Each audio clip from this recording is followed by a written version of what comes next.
Is an annual event the Chamber puts on, focusing on key factors that influence our regional economy. The three that were highlighted today included agriculture, small business, and those who work in the healthcare industry.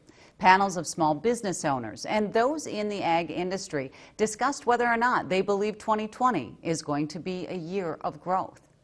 And of course, the keynote speaker of this morning's summit was entertaining, witty, and knows a lot about success. Stanley Hubbard, CEO and founder of Hubbard Broadcasting, our parent company, was asked to address the summit to discuss business risks and building what has become a media empire. Your dad started in radio, and I think one of the most fascinating stories is how he worked with the president at the time to flip a switch. Can you tell somewhat of that story and how he made a phone call to the president? No, I put a radio station on the air in 1928, and the President of the United States was going to hit the switch, and then the station was going to go live. Guess what? He hit the switch and nothing happened. That happens. But I'm really lucky. My dad was in the radio business. And back in the early days, there was WCCO. You've all heard of WCCO, which meant Washburn Crosby Company, which later became General Mills. And all radio stations back in 1924, 25, they were owned by big companies, Westinghouse, General Mills, people like that, RCA. And they didn't really live from the sale of advertising. So my dad had this crazy idea.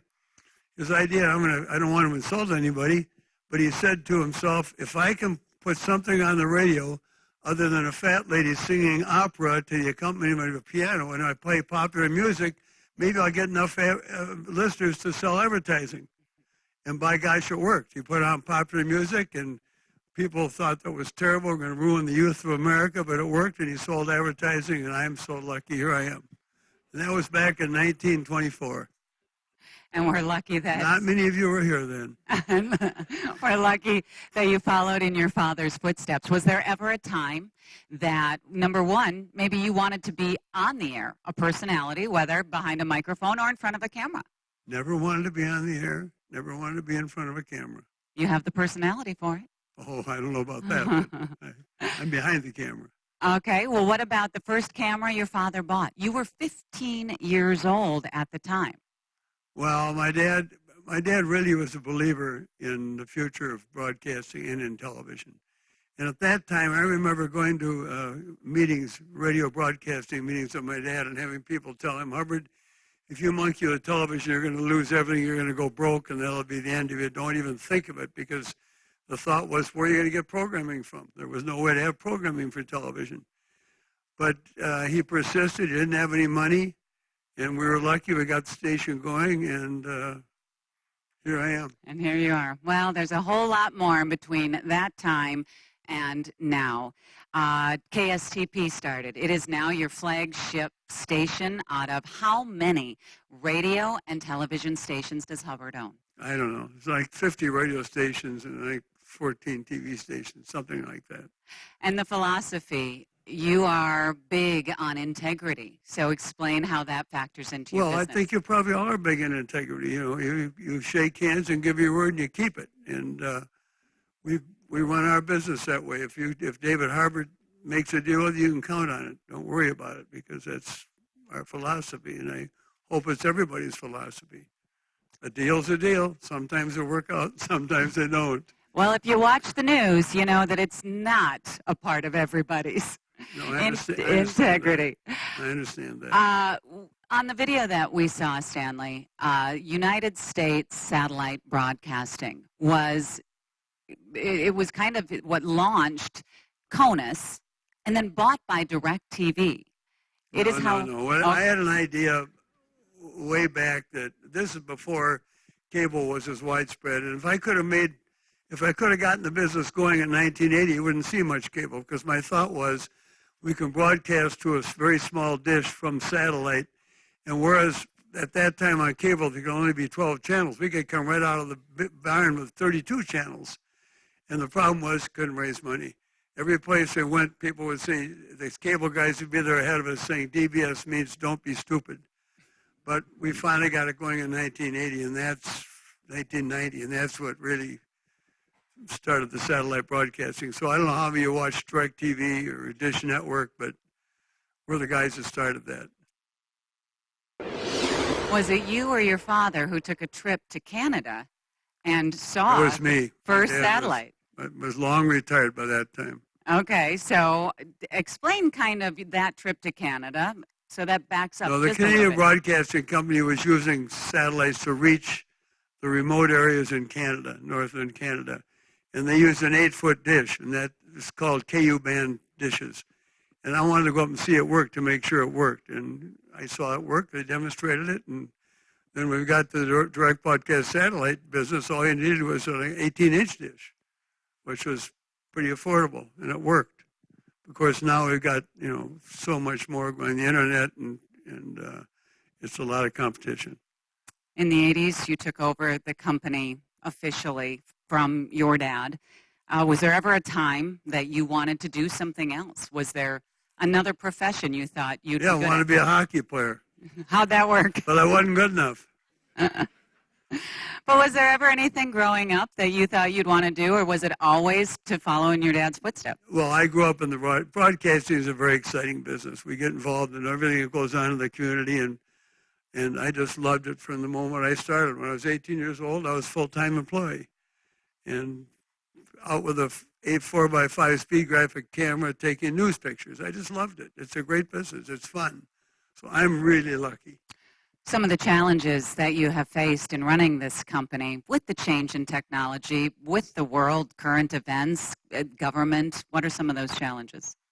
Well, the challenges are as of always, and that is putting on programming that people want to see, putting on newscasts that are important to people. And I know you do a great job here, David, and ABC 6. That's the challenge. The number one challenge is serving the public. Do you get the feedback from people about the broadcasts that you put on or that the company puts on? I get some nasty phone calls once in a while. Not too many nice ones because people don't say much. Yeah. And your reply is? Pardon? Well, do you ever tell them to turn the channel? No. Whew, But I good. do, and then when I get nasty phone calls, I say thank you very much. I appreciate your opinion, right? Mm-hmm. Your family, your children, you have 4 out of your 5 who are in the business with you? Well, I'll tell you, I'm really lucky because I've got, first of all, I sent our kids to public school. And they had to learn how to duke it out and get along with everybody else. And they're smarter than I am. And they come to work early and they stay late. And I'm really lucky because they've really helped grow the business far beyond anything I could have done.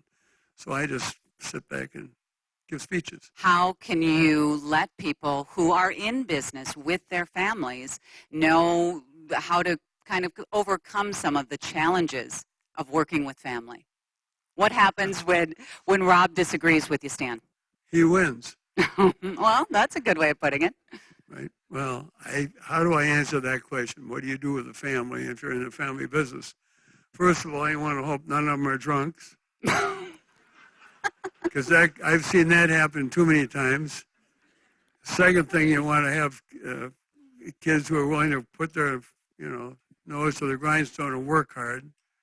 And we're lucky. I don't want to brag them on, but they're all good, hard-working kids. And they grew up that way from their mother. Their mother was good. She taught them how to work. But I was a character when I was a kid. I didn't care about anything except I wanted to be a hockey player. I didn't know better because I thought I could be a hockey player. I wasn't very good. But I played for the University of Minnesota. And it's very interesting to know how I made the team. John Mariucci was the coach. And there was an All-American named Dick Doherty, and he said, there were about 50 guys trying out for the team. He said, go over and introduce yourself and tell him if he doesn't give you a suit, you're going to quit. I did. I went over and Sid Hartman, the sportscaster or sports writer, was there with John Mariucci, the coach, and I went over and introduced myself and said, hi, I'm Stan Hubbard, and I want you to know if I don't get a suit, I'm going to quit. And they both started laughing their ass off. Pardon my friend. And the cut list went up, and I made the team. Never played much, but that's the way I am. I'm just say what I think. Too much, too often. My dear wife has to pull me back once in a while. and my kids. Risks. Pardon? Taking risks in business. That's, some people don't become a success because they don't want to take the risk. Your advice for taking risks when it's a hard one?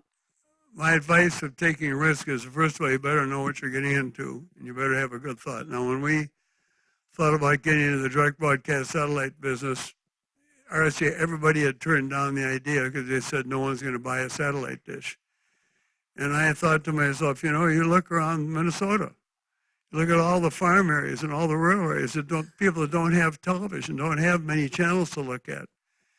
And my thought was, if we can launch this satellite and if we can sell, 18-inch dishes, we can get a lot of people watching television, right? And everybody said it was crazy.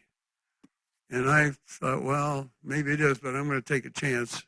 And my family went along with it. We were able to get some investors, and we started out, and within about 9 months, we had $500 million revenue. It's just people bought those dishes just like crazy because people live in an area where they don't have a lot of TV and want television. Everybody wants TV, so it worked. And we took a risk and got lucky. If we'd failed, I wouldn't be here today. I don't know where I'd be. But sometimes you get lucky. But I think when you take risk, you got to analyze what is the risk and what are the chances of succeeding. You're not always going to win. I've had a lot of crazy ideas that haven't worked so well. But this one worked good. So here we are. You want to explain any of the ones that didn't work so well? No. Our failures sometimes contribute to some of our greatest successes. Well, I tell, I've known a lot of people who have had failing businesses. And really, the people I've known have been successful have had failures, and you learn from the failures. And instead of giving them and quitting, what did I do wrong? What did I do right? And let's start over. So I think failure can be a real road to success. If you stick with it. You are very well known for not just your philanthropy, but your political giving. We live in a time where we are more politically divided than maybe we've been in the past. Or maybe you can think of times in the past where you think it has been more politically divided than it is now. Speak to that a little bit. Well, I think I'm not a historian. I think if you study the history of the United States, you'll find there have been other times when people have been banging their heads, and I try and support good people on both sides of the aisle, if they're reasonable, decent people, and have common sense. All I ever ask of a politician is that they do the right thing. Never ask for favors, ever.